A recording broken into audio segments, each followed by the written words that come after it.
Earlier, I interviewed the South Korean Gender Equality Minister Cho Young-sun about the massive gender gap her country faces. South Korea ranks 111 out of the 135 countries on the Global Gender Index. Just to give you some idea, it places it just below the United Arab Emirates and just ahead of Kuwait. And I asked the minister, how could this happen in Asia's fourth largest economy? Most of the Koreans were shocked about the low ranking, about the gender gap index.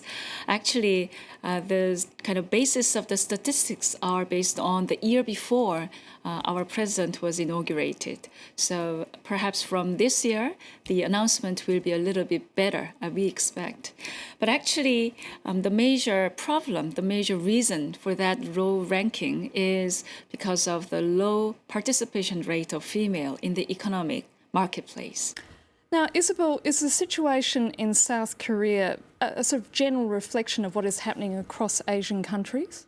If we take the situation in India, India is the majority of the financial institutions have got women at their head. But in the same time, we know that the situation of the women in the society is very bad. Their lives are in danger. If you take the situation in China, a lot of women are taking place now at the head of company.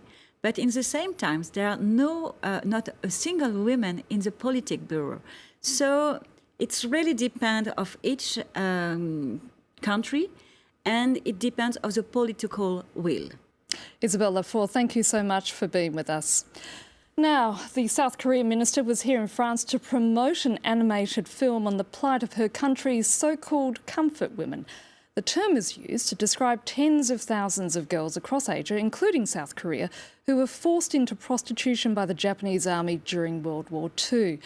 Only a small group are still alive today, and they're demanding an apology and compensation from the Japanese government. Claire Murphy has more.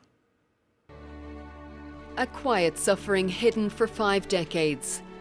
Not until the early 1990s did South Korea's former comfort women first lift the lid on their wartime experiences. Brutal abuse at the hands of Japanese soldiers. But exhibitions and animations are now relaying the horrors of these military brothels in the women's own words. The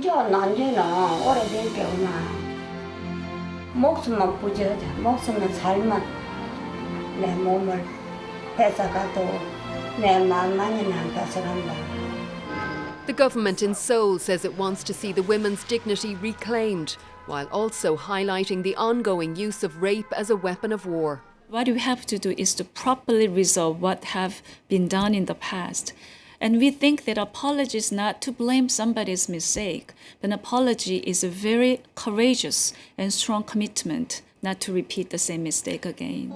This is the 22nd year that victims and their supporters have held weekly protests outside the Japanese embassy in Seoul. They're demanding official contrition and compensation. But Tokyo insists the issue was fully resolved with the normalisation of relations between the two countries in 1965 and has declined dialogue. Only 55 of the known victims are alive in South Korea today, their average age 88 years. Another of their number passed away just a week ago, and campaigners stress time is running out. Mindful of this, the oldest survivor recently had her biography re-released. My mother thought I went to my aunt's house. Nobody knew where I'd gone. Years of sex slavery and shame, but the testimony of these women finally ensures that even after they've departed, their history will remain.